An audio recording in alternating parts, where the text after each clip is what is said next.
বিসমিল্লাহির রহমানির রহিম।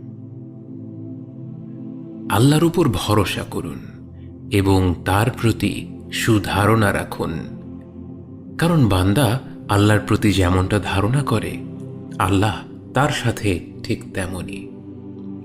আল্লাহর ব্যাপারে নিরাশ হবেন না, তার দয়ার প্রতি আশা হারাবেন না। একদিন রাসূল সাল্লাল্লাহু আলাইহি ওয়াসাল্লাম মসজিদে এসে আবু উমামাকে বসে থাকতে দেখলেন।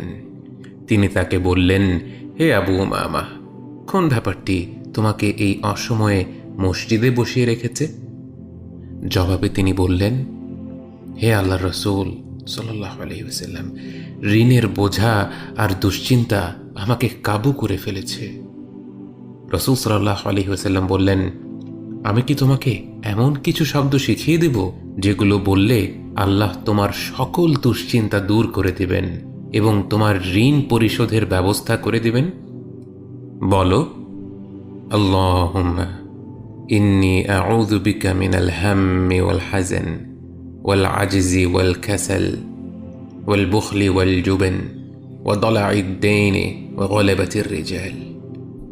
হে আল্লাহ, নিশ্চয়ই আমি আপনার আশ্রয় নিচ্ছি দুশ্চিন্তা ও দুঃখ থেকে, অপারগতা ও অলসতা থেকে, কৃপণতা ও ভীরুতা থেকে, ঋণের ভার ও মানুষদের দমন পীড়ন থেকে। চমৎকার বরকতময় কিছু শব্দের দোয়া যেগুলো আল্লাহ ফিরিয়ে দেন না। আল্লাহর যেই বান্দাই পূর্ণ বিশ্বাসের সাথে এই কথাগুলো বলবে, আল্লাহ অবশ্যই তার জন্য স্বস্তি আর মুক্তির পথ বের করে দেবেন। আবু উমামা বললেন, আমি দোয়াগুলো পড়েছি, ফলে আল্লাহ আমার দুশ্চিন্তা দূর করে দিয়েছেন ও আমার ঋণ পরিশোধ করে দিয়েছেন। আরবিতে আলহাম হল ভবিষ্যৎ নিয়ে এমন চিন্তা যা আপনার মনকে ভারী করে রাখে, আর হাজান হল অতীতে ঘটে যাওয়া কিছু নিয়ে ব্যথিত হওয়া।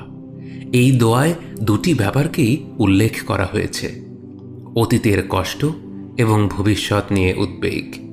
মানুষ প্রকৃতপক্ষে খুবই দুর্বল, তার ওপরে একটার পর একটা দুশ্চিন্তার ঝড় বয়ে যায়। সে একটি চিন্তা থেকে বের হতে না হতেই আরেকটি চিন্তা তাকে ঘিরে ফেলে। একটি বিপদ কাটতে না কাটতেই আরেকটি বিপদে পতিত হয়।